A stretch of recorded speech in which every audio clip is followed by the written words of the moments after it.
Ka-Express, buong Japan kinulat. Hindi na lang basta potensyal kundi isang ganap na masterclass ang ipinapakita ng ating 7'3 Pinoy Tower na si Kai Sotto sa Japan B-League. Matapos ang mahigit isang taon na pagkaka-sideline, muling niyanig ni Kai ang basketball world nang magtala siya ng back-to-back monster double-doubles laban sa Lifanga, Hokkaido. Sa unang laro, humataw siya ng 14 points, 10 rebounds and 6 assists, pero hindi pa doon nagtapos ang kanyang pasabog. Sa second game, mas lalong nag-explode ang ating pambato sa 20 points at 14 rebounds para salyuhan ang isang thrilling 81-80 win para sa Koshigaya Alphas. At hihimayin natin ngayon, paano nga ba nagawa ni Kai na bumalik sa kanyang beast mode nang ganito kabilis matapos ang isang devastating ACL injury. Eto na nga ba ang katapusan ng mga pagdududa ng mga bashers? Tutok lang Ka-Express dahil ilalantad natin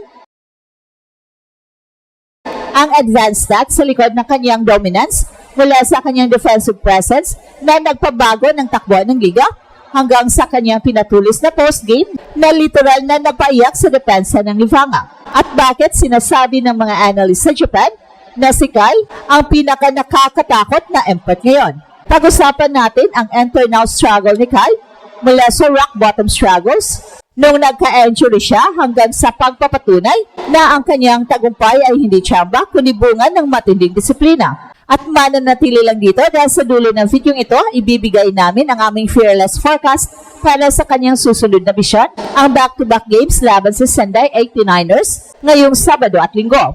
Mula sa heartbreak ng injury tungo sa isang legacy fueling comeback, ang laban ni Kai ay laban ng bawat Pinoy na nangangarap na makita ang ating lahi na naghahari sa international stage.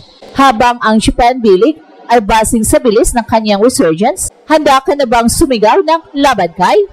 Huwag kukulap dahil ang revolusyong ito ay punong-puno ng adrenaline at Pinoy power. Buong Japan na patulala sa loob ng mahigit isang taon, ang pangalang Kai Sotto ay naging center ng mga katanungan at pag-alinlangan matapos ang isang devastating ACL injury na nagpatigil sa mundo ng ating 7'3 Pinoy Tower. Marami ang nagsabing baka tapos na ang kanyang pangarap. Pero sa nagdaang linggo, isang giant explosion ang yumanig sa Japan B-League. Sa ilalim ng bandera ng Koshigaya Alphas, ipinakita ni Kai na ang kanyang pagbabalik ay hindi lang basta comeback, ito ay isang ganap na reclamation tour. Hihimayin natin Ka-Express ang dambuhalang stats na nagpaluhod sa Lifanga, Hokkaido. Sa unang sultada, napakita si Kai ng 14 points, 10 rebounds and 6 assists, pero ang tunay na pasabog, ang second game kung saan humakot siya ng 20 points at 14 rebounds para bitbitin ang Koshigaya Alpha sa isang dikit na 81-80 victory. Tingnan natin ang conflict, doubt versus dominance. Matapos ang nahabang pagka-sideline, bitbit ni Kai ang mabigat na pressure. Kaya pa ba niya makipagsabayan sa bilis at pisikalan ng Japan? Ang simula ng kanyang stint sa Koshigaya Alphas ay puno ng kaba. Fans felt the initial nerves, worried na baka mawala ang kanyang rhythm. Pero sa seryeng ito laban sa Hokkaido, ginawang personal playground ni Kai ang pain. Hihimayin natin ang kanyang stats. Ang 70% field goal efficiency niya sa loob ng shaded area ay nagpapakita ng pure dominance. Hindi lang siya umaasa sa kanyang tangkad, ginamit ni Kai ang kanyang talino sa extension shots at smart positioning para basagin ang depensa ng kalaban. Pag-usapan din natin ang physical evolution ni Kai. Sa ating pagsusuri, kitang-kita na mas sulit ang frame ng ating pambato ngayon. Ang rock bottom struggles niya noong panahon ng recovery ay naging mitsa para mag-focus sa kanyang core strength at lateral speed. Sa laban versus Lifanga, hindi lang siya basta nag-abang ng rebounds, siya ang naging defensive anchor ng Koshigaya Alphas. Ang conflict ng pagiging underdog team ng Alphas ay unti-unting nababago dahil sa presensya ni Kai. Ang global impact nito ay dambuhala. Ang Japan at ang buong hoops world ay muling naka-alerto. Ang resurgence ni Kai ay hindi lang usap-usapan sa Japan B-League. Ang mga fans ng Gilas Pilipinas ay muling nabuhayan ng loob. Ang viral frenzy online ay patunay na gutom ang mundo sa tagumpay ng Pinoy. Mula sa skepticism tungo sa wild hype, binaligtad ni Kai ang script sa loob lamang ng 4 na laro.